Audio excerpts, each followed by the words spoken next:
जब भी आपके साथ कोई दुर्घटना घटती है तो आप ये सोचने की बजाय कि ये दुर्घटना से मैं कैसे बाहर निकल सकता हूँ, इस सिचुएशन से मैं कैसे बाहर निकल सकता हूँ, आप ये सोचने लग जाते हैं कि ये दुर्घटना मेरे साथ क्यों घटी। यानी कि आप सॉल्यूशन की जगह उस प्रॉब्लम के बारे में सोचने लग जाते हैं। या फिर आप बहुत बार तैयार ही नहीं होते हैं, यानी कि जब भी कोई घटना आपके साथ घटती है आप पजल हो जाते हैं, आप फ्रस्ट्रेट हो जाते हैं और आप ये समझ नहीं पाते हैं कि ये क्या हो रहा है मेरे साथ। और आप कई बार तो ऐसा होता है कि आप अपनी आंखें बंद कर लेते हैं और सोचते हैं कि ये प्रॉब्लम अपने आप ही ख़त्म हो जाएगी, लेकिन ऐसा नहीं होता है। ये प्रॉब्लम आपको कहीं ना कहीं फ्रस्ट्रेशन की ओर लेके जाती है, डिप्रेशन की ओर लेके जाती है। लेकिन मान लीजिए कि आप पहले से कुछ प्लान कर लें, पहले से कुछ सॉल्यूशंस आप तैयार कर लें कि अगर कोई घटना इस तरह से घटती है तो मैं इन सॉल्यूशंस में से किसी एक सॉल्यूशन को यूज़ कर लूँगा। अब ऐसा तो है नहीं कि अगर आपने बहुत सारी चीज़ें नेगेटिव चीज़ें सोच ली हैं और उनके सॉल्यूशन भी आपने सोच लिए हैं तो सारी नेगेटिव चीज़ें आपके साथ घटने वाली हैं। लेकिन हो सकता है कि कुछ घटनाएं आपके साथ घट जाएं और उस समय आप पजल नहीं होंगे, आप ये सोचेंगे कि हाँ, इस सिचुएशन में मैं कैसे बाहर निकल सकता हूँ।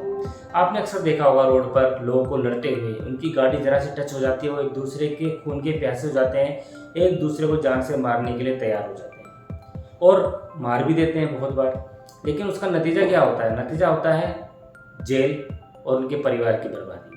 जबकि वो भी जानते हैं अगर उनकी कार का एक्सीडेंट हो गया और उनकी कार का इंश्योरेंस है तो वो जाके इंश्योरेंस क्लेम कर सकते हैं, अपनी कार को डेंटिंग पेंटिंग करा सकते हैं। लेकिन क्योंकि उस समय उनके पास ये ऑप्शन ही नहीं होता है कि अगर ऐसा कुछ हो जाए तो मैं क्या रिएक्शन दूंगा या मैं क्या रिसोर्स ढूंढूंगा अपने लिए कि मैं उस सिचुएशन से बाहर आ जाऊँ।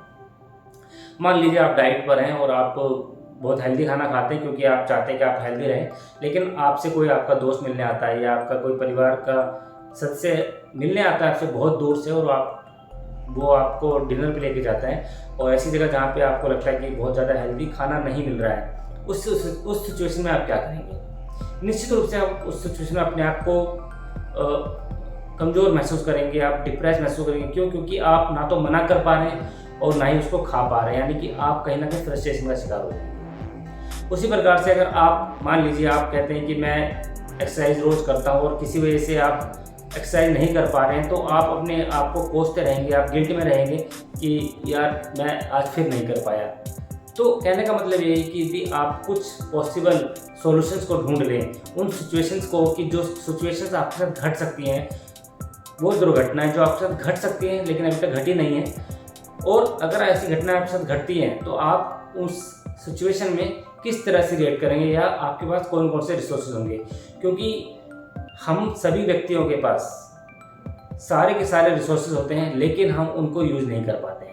लेकिन यदि हम रिसोर्सफुल स्टेट में रहें और हमें ये पता रहे कि अगर ऐसी कोई घटना घटती है, ऐसी कोई सिचुएशन आती है तो मैं किस प्रकार से रिएक्ट करूँगा, तो आप निश्चित रूप से उन सिचुएशंस को अच्छे से हैंडल कर पाएंगे और आप अपने आप को सेल्फ कंट्रोल में रख पाएंगे। क्योंकि जब आपका अपने ऊपर कंट्रोल होगा तब आप ना तो फ्रस्ट्रेशन का शिकार होंगे, ना ही डिप्रेशन का शिकार होंगे, बल्कि आप बहुत ही आसानी से, सुगमता से उस मुश्किल घड़ी से बाहर निकल जाएंगे। Thank you.